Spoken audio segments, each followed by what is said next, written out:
Hello student, आज मैं discuss करने जा रहा हूँ pH calculation of strong acid. पिछले क्लास में हम लोगों ने पढ़ा था डिसोसिएशन ऑफ वाटर।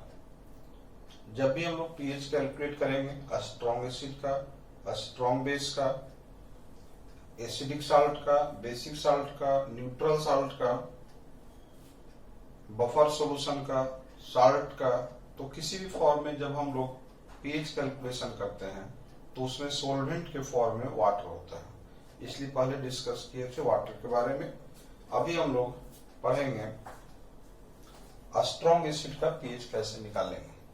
तो यहां पर हेडिंग दे रहे हैं pH calculation, pH calculation of strong acid.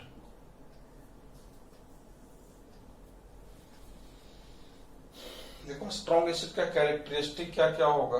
तो फर्स्ट कैरेक्टरिस्टिक होगा कि strong acid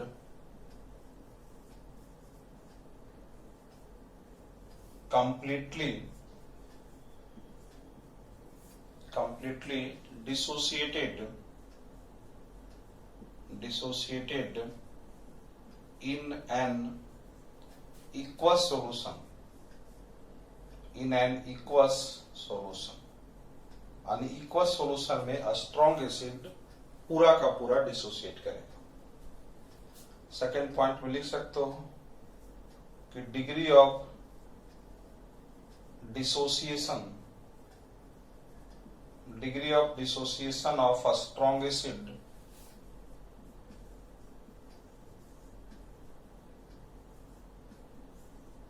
are equal to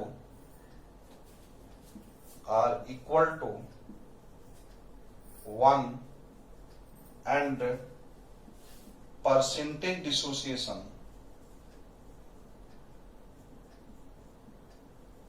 equal to 100। इसका डिग्री ऑफ डिसोसिएशन 1 के बराबर होगा और percentage dissociation is equal to 100। देखो डिग्री ऑफ डिसोसिएशन का मीन्स क्या होता है। तो जब भी हम लोग डिग्री ऑफ डिसोसिएशन के बारे में बात करेंगे तो इसका मीन्स होगा amount dissociated by amount initially taken. Amount weight के टर्म में भी हो सकता है, मोल के टर्म में भी हो सकता है। Amount dissociated by amount initially taken. ध्यान देना है कि कितना डिसोसिएट किया है और पहले से कितना प्रेजेंट है। जैसे मान के चलो कि हमारे पास कोई एसिड दिया हुआ है, HA दिया हुआ है और ये डिसोसिएट कर रहा है H+ और A- के फॉर्म। तो हम लोग यहाँ पर C अगर लिख रहे हैं इसका concentration in the terms of molarity, तो before dissociation BD means before dissociation C दिया हुआ है, तो आफ्टर डिसोसिएशन हम लोग यहाँ पर क्या लिखेंगे, C का अल्फा पार्ट डिसोसिएट कर रहा है।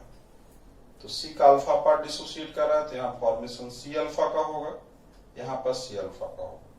तो जब हम लोग इसका डिग्री ऑफ डिसोसिएशन निकालेंगे तो C alpha by C cancel होगा, तो alpha represents degree of dissociation.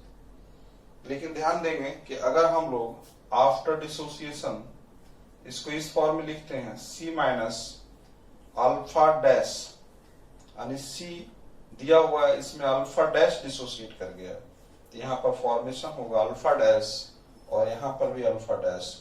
तो इस कंडीशन में डिग्री ऑफ डिसोसिएशन निकालेंगे तो ये बराबर होगा अल्फा डैश बाय C। तो डिग्री ऑफ डिसोसिएशन दोनों कंडीशन से बराबर आएगा। लेकिन ध्यान रखना है कि जिस फॉर्म में भी अगर इक्वेशन लिखेंगे तो अमाउंट कितना दिया हुआ है, amount dissociated by amount initially taken. अगर मान के चलो कि हमारे पास HA दिया हुआ है और इस फॉर्म में हम लोग इक्वेशन लिख रहे हैं H+ और A- और इसको 1 मान लिए, ये 0 है बिफोर डिसोसिएशन। तो आफ्टर डिसोसिएशन 1 माइनस अल्फा ए अल्फा बनेगा। इसका अगर एक मूल खत्म होगा तो इसका भी एक मूल बनेगा, इसका भी एक मूल बनेगा। ऐसा नहीं सोचना कि एक अल्फा खत्म हुआ तो दो अल्फा कहां से आ गया। तो यहां पर जो डिग्री ऑफ डिसोसिएशन होगा, अमाउंट डिसोसिएटेड अल्फा बाई 1, तो यहां पर डिग्री ऑफ डिसोसिएशन बराबर होगा अल्फा बाई 1। तो कहीं पर भी डिग्री ऑफ डिसोसिएशन दिया हुआ हो और निकालना हो और उसका यूज करना हो तो ऑलवेज ध्यान रखना है कि amount dissociated by amount initially taken. Degree of dissociation, ionic equilibria, chemical equilibria, और जब कोलिगेटिव प्रॉपर्टी पढ़ते हैं वहां पर वांट ऑफ फैक्टर निकालते हैं तो वहां पर भी जरूरत होगा, और भी दूसरे चैप्टर में जरूरत होता है। डिग्री ऑफ डिसोसिएशन का बेसिक रूल यही है, amount dissociated by amount initially taken. Copy करेंगे जल्दी से।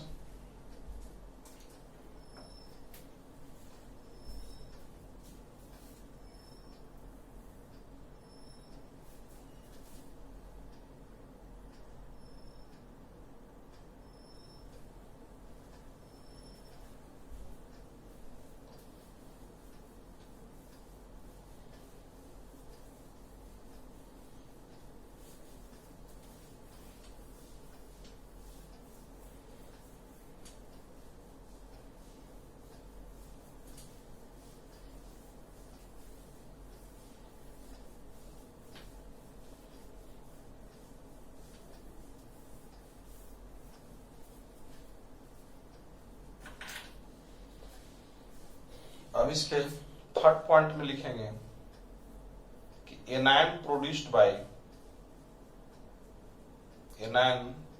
Bye a strong acid are neutral in nature.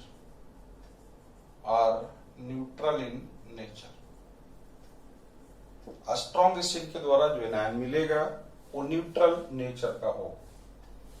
Neutral nature कहने का मतलब चार्ज से हम लोग कंसीडर नहीं करेंगे। उस एनायन को अगर वाटर में डालते हैं तो पीएच का वैल्यू 7 के बराबर होगा एट 25 डिग्री सेंटीग्रेड टेम्परेचर। अब हमारे पास देखेंगे कि स्ट्रॉन्ग एसिड कौन कौन है। तो हमारे पास HCl स्ट्रॉन्ग एसिड होता है, HNO3, H2SO4, HI, HBr। Water में सब इक्वली स्ट्रॉन्ग होगा, तो किसी को पहले लिख सकते हो HClO3, HClO4। तो हमारे पास 7 स्ट्रॉन्ग एसिड होता है और ये सब 100% डिसोसिएट करेगा, तो H+ तो हर जगह से मिलेगा।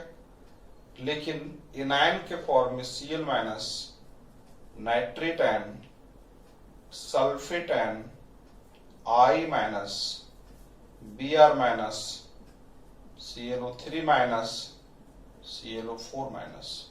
तो ये सब जो आयन्स देख रहे हो, सब जो एनायन दिया हुआ है ये न्यूट्रल है। न्यूट्रल इन द सेंस कि अगर हम लोग Cl माइनस को वाटर में रख दें, H2 एज ए सोल्वेंट, तो Cl माइनस कैसा बिहेव करेगा? Cl माइनस सोलूट जैसा बिहेव करेगा और वाटर सोल्वेंट है, तो इस सोल्यूशन का पीएच का वैल्यू 7 होता है एट 25 डिग्री सेंटीग्रेड। एक्चुअली होता क्या है कि Cl माइनस वाटर के साथ रिएक्ट नहीं कर पाता है। Cl माइनस वाटर के साथ जो रिएक्ट करने का टेंडेंसी होगा वो काफी कम होता है। लिखने के लिए हम लोग लिख देते हैं यहाँ पर HCl और OH माइनस, लेकिन एक्चुअली ये रिएक्शन नहीं होता। जैसा कि पहले बतलाए थे कि कोई भी रिएक्शन अगर बैलेंस्ड कर दे तो इसका मतलब ये रिएक्शन नहीं कि वो होगा। इस रिएक्शन का जो इक्विलिब्रियम कांस्टेंट होगा Kb, और Kb ऑफ Cl माइनस काफी कम होता है, ये 10 टू द पावर -21 होता है। तो ये रिएक्शन प्रैक्टिकली नहीं होता है और यहां से जो OH माइनस मिलेगा ये वाटर से भी काफी कम मिलेगा, तो इसको हम लोग कंसीडर नहीं करते हैं। तो जितना भी एनायंस कहीं भी मिल जाए तो उसका अगर स्ट्रॉन्ग एसिड का एनायन है तो उसका नेचर न्यूट्रल होगा। रूल ये भी है कि स्ट्रॉन्ग एसिड के द्वारा एनायन मिलेगा और स्ट्रॉन्ग बेस के द्वारा जो केटायन मिलेगा दोनों न्यूट्रल नेचर का होता है। जैसे अगर हमको पता करना हो कि NaCl का नेचर कैसा है, तो NaCl एक केटायन और एक एनायन मिलकर बना हुआ है, that is Na plus and Cl minus. तो Cl माइनस जो दिया हुआ है यह स्ट्रॉन्ग एसिड का एनायन है, ये न्यूट्रल है। Na प्लस स्ट्रॉन्ग बेस का केटायन है, ये भी न्यूट्रल है। इसका मतलब वाटर में अगर NaCl को डालते हैं तो कभी भी Na प्लस और Cl माइनस रिएक्ट नहीं करता है, तो फिर pH का वैल्यू 7 कैसे होता है? तो NaCl एक्चुअली सोल्यूट जैसा वर्क करता है, इसका H प्लस और OH माइनस में कोई कंट्रीब्यूशन नहीं होगा।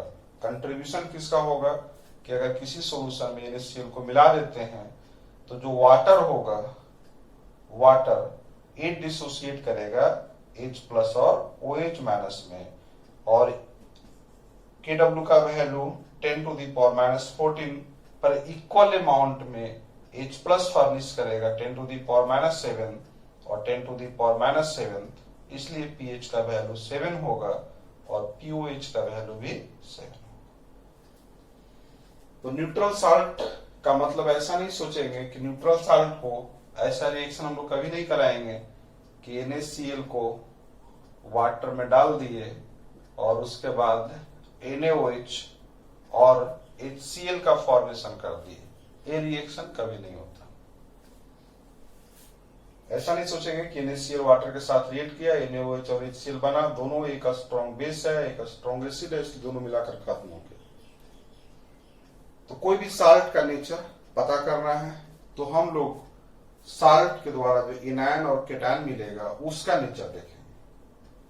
तो अभी स्ट्रॉन्ग एसिड में हम लोग देख रहे हैं कि जो एनायन मिलेगा ये न्यूट्रल नेचर का होगा और ये सब के द्वारा H प्लस मिलेगा, क्योंकि स्ट्रॉन्ग एसिड है तो H प्लस मिलेगा प्रत्येक के द्वारा। तो अगर हम लोग H प्लस का मोलरिटी निकाल लेते हैं तो हम लोग इस सॉल्यूशन का pH निकाल सकते हैं, क्योंकि H प्लस का मोलरिटी निकालने के बाद pH का जो वैल्यू होगा negative logarithm of H plus. ध्यान देना है कि molarity of strong acid molarity of H plus के बराबर ऑलवेज नहीं होता है। हम लोग को यहाँ पर H प्लस का मोलरिटी निकालना होगा और H प्लस का अगर मोलरिटी निकाल लेते हैं तो pH निकाल सकते हैं। pH अगर निकल गया तो फिर pOH निकाल सकते हैं। 14 माइनस pH करके यहाँ से हम लोग pOH के वैल्यू को निकाल सकते हैं।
इसमें कुछ इंपॉर्टेंट प्रॉब्लम होगा, जो एक्सेप्शनल प्रॉब्लम आएगा तो उसको अलग से डिस्कस करेंगे। जैसे 10 to the power minus 7 MHCl, 10 to the power minus 8 MHCl,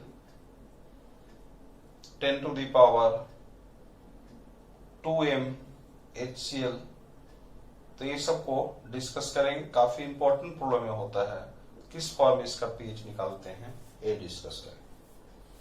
तो अभी ये सब को नहीं देखना है, जब स्ट्रॉन्ग एसिड कंप्लीट हो जाएगा तो उसके बाद ये सब प्रॉब्लम को डिस्कस करेंगे।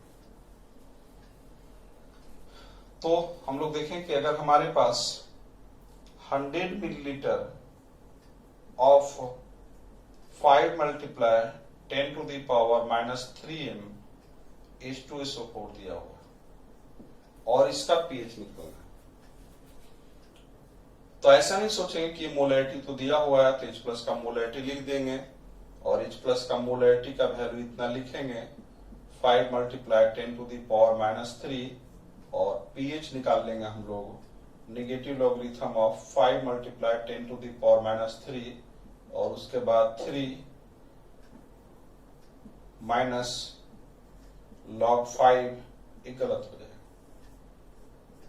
एक्चुअली H प्लस का मोलैरिटी H2SO4 के प्लस के मोलैरिटी के बराबर नहीं होता है। फिर ऐसा भी नहीं सोचेंगे कि इसको हम लोग डबल कर देते हैं, तो तुक्का नहीं लगाएंगे, इसका इन डिटेल प्रोसेस देखेंगे कि कैसे होता है। देखो इसके लिए थोड़ा सा मिली इक्विवेलेंट का कॉन्सेप्ट पता होना चाहिए और जो लोग मिली इक्विवेलेंट का क्लास नहीं किए हो तो मिली इक्विवेलेंट का वीडियो हमारे YouTube चैनल पर अपलोड है, उसको एक बार पढ़ लेंगे। ऐसे फार्मूला यहाँ पर ही बतला रहे हैं कॉन्सेप्ट, लेकिन इन डिटेल पढ़ना हो तो वहां पर पढ़ेंगे। देखो नंबर ऑफ मिली इक्विवेलेंट निकालेंगे जिसको MEQ बोलते हैं। MEQ मीन्स मिली इक्विवेलेंट। तो मिली इक्विवेलेंट का जो वैल्यू होता है normality multiply by volume in millilitre होता है। और भी रिलेशन इसमें आएगा, जैसे मोलैरिटी दिया हुआ है तो बैलेंस फैक्टर से मल्टीप्लाई करेंगे फिर वॉल्यूमीटर से मल्टीप्लाई करेंगे। अगर वेट दिया हुआ है तो इक्विवेलेंट वेट से डिवाइड करेंगे फिर 1000 से मल्टीप्लाई करेंगे। अगर हमारे पास नंबर ऑफ मिली मोल दिया हुआ है तो मिली मोल को बैलेंस फैक्टर से मल्टीप्लाई करके मिली इक्विवेलेंट निकालेंगे। तो ऐसा फार्मूला है, और भी फार्मूला आएगा मिली मोल का, जैसे मॉलिक्यूल दिया हुआ है तो यहां से भी निकाल सकते हो number of molecule by Avogadro number mole, इसको 1000 से मल्टीप्लाई करेंगे मिली मोल मल्टीप्लाई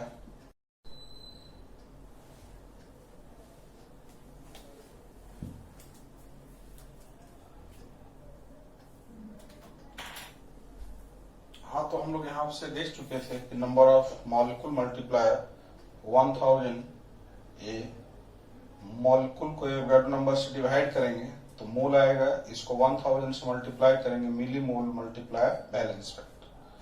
तो अब हम लोग देखेंगे कि इसका एप्लीकेशन पीएच निकालने में कैसे करते हैं।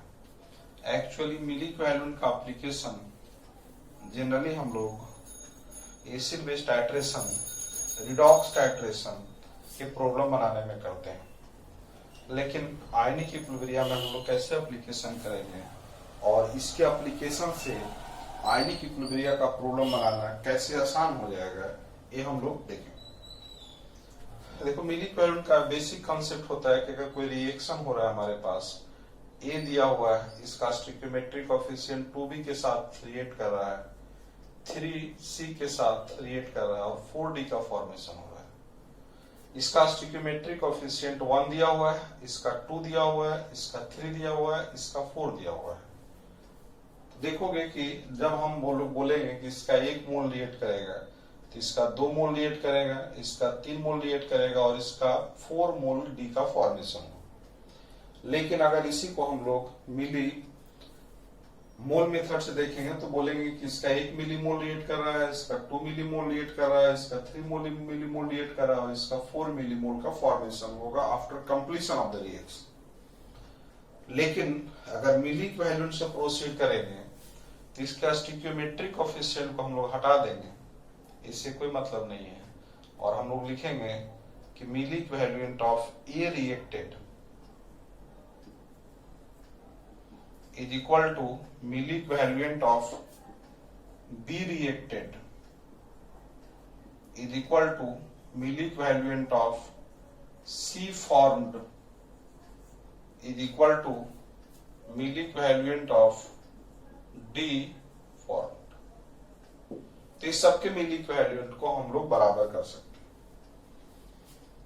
तो सिमिलरली और मिली इक्विवेलेंट का फॉर्मूला बतला चुके हैं किस फॉर्म में निकालेंगे। तो अगर हमारे पास H2SO4 दिया हुआ है, कोई भी स्ट्रॉन्ग एसिड दिया हुआ हो, तो डिसोसिएट करेगा 100% 2H प्लस और सल्फेटाइन। तो 2 को हम लोग को कंसीडर नहीं करना है। यहां पर हम लोग लिखेंगे कि जितना मिली इक्विवेलेंट ऑफ H2SO4 होगा यही बराबर हो जाएगा मिली इक्विवेलेंट ऑफ H प्लस, क्योंकि sulphate ion is neutral in nature. अब देखो एक रिलेशन बतलाए थे कि number of milliequivalent is equal to number of millimole multiply valence factor. तो देखो यहाँ पर वैलेंस फैक्टर हम लोग देखेंगे तो H2SO4 का valence factor 2 positive 2 negative charge मिलेगा 2 होगा। H प्लस का वैलेंस फैक्टर 1 के बराबर होगा और सल्फेटाइन का वैलेंस फैक्टर 2 के बराबर। हम लोग को H प्लस के बारे में देखना है, तो H प्लस का वैलेंस फैक्टर कितना है 1 है, तो मिली इक्विवेलेंट ऑफ H प्लस जिसका भी वैलेंस फैक्टर 1 हो जाए तो मिली इक्विवेलेंट और मिली मोल दोनों बराबर हो जाएगा।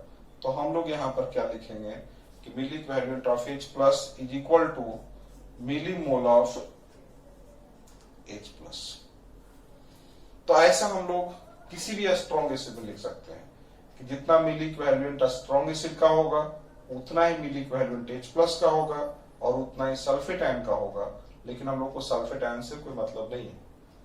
तो इसको जनरल टर्म में हम लोग लिख सकते हैं कि milli equivalent of a strong acid is equal to milli equivalent of H plus is equal to milli mole of H plus. अब सबका इक्वेशन हम लोग लिखेंगे, इसको हम लोग लिख सकते हैं नॉर्मलिटी मल्टीप्लाई वॉल्यूम मिलीलीटर मिली इक्विवेलेंट के लिए, इसको भी लिखेंगे नॉर्मलिटी मल्टीप्लाई वॉल्यूम मिलीलीटर और इसको लिखेंगे मोलैरिटी मल्टीप्लाई वॉल्यूम मिलीलीटर। मिली मोल का जो रिलेशन होता है मोलैरिटी के टर्म में, तो नंबर ऑफ मिली मोल का रिलेशन मोलैरिटी के टर्म में अगर लिखेंगे तो मोलैरिटी मल्टीप्लाई वॉल्यूम इन मिलीलीटर होता है, मोलैरिटी मल्टीप्लाई वॉल्यूम मिलीलीटर। तो देखो वॉल्यूम, जितना वॉल्यूम H2SO4 के लिए है उतना ही वॉल्यूम H प्लस के लिए मिलेगा, तो वॉल्यूम कैंसिल आउट हो जाएगा। तो हम लोग यहां से लिख सकते हैं कि normality of a strong acid is equal to normality of H plus is equal to molarity of H plus. तो क्या देख रहे हो कि जो H प्लस का मोलैरिटी होगा ये बराबर किसका हो जाएगा, normality of a strong acid के बराबर हो जाएगा। तो कोई भी स्ट्रॉन्ग एसिड का प्रॉब्लम बनाना होगा उसमें हम लोग ये देखेंगे कि H प्लस का कंसेंट्रेशन निकालना है, मोलैरिटी निकालना है, तो इसका मोलैरिटी नहीं देखना है, इसका नॉर्मलिटी देखना है। जैसे अभी जो प्रॉब्लम हम लोग के पास दिया हुआ था वो प्रॉब्लम ये था कि 100 millilitre of 5 multiply 10 to the power -3 m H2SO4 दिया हुआ था।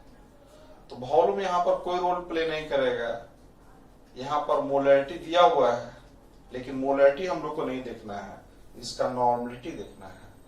तो नॉर्मलिटी ऑफ H2SO4 निकाल सकते हो इससे, मोलैरिटी दिया हुआ है, ये जानते होगे कि अगर हमारे पास नॉर्मलिटी कैलकुलेट करना है और मोलैरिटी दिया हुआ है तो इसको वैलेंस फैक्टर से मल्टीप्लाई करके निकाल सकते हैं, और इसका वैलेंस फैक्टर 2 है तो 5 multiply 10 to the power -3 multiply 2, तो ये कितना हो जाएगा 10 multiply 10 to the power -3 is equal to 10 to the power -2m। तो देख रहे हो कि इतना नॉर्मलिटी आ गया H2SO4 का, और H2SO4 का नॉर्मलिटी ये बराबर किसका हो जाएगा, H प्लस के बराबर हो जाएगा। तो देखो H प्लस का जो मोलैरिटी दिया हुआ है ये बराबर कितना हो जाएगा, इसके नॉर्मलिटी का 10 टू द पावर -2m का, इसलिए जब pH का वैल्यू निकालेंगे तो negative logarithm of H plus 10 to the power -2 और इसका pH का वैल्यू कितना हो जाएगा, तो 2। अगर हम लोग को pOH का वैल्यू निकालना हो तो pOH is equal to 14 - 2 it is equal to 12।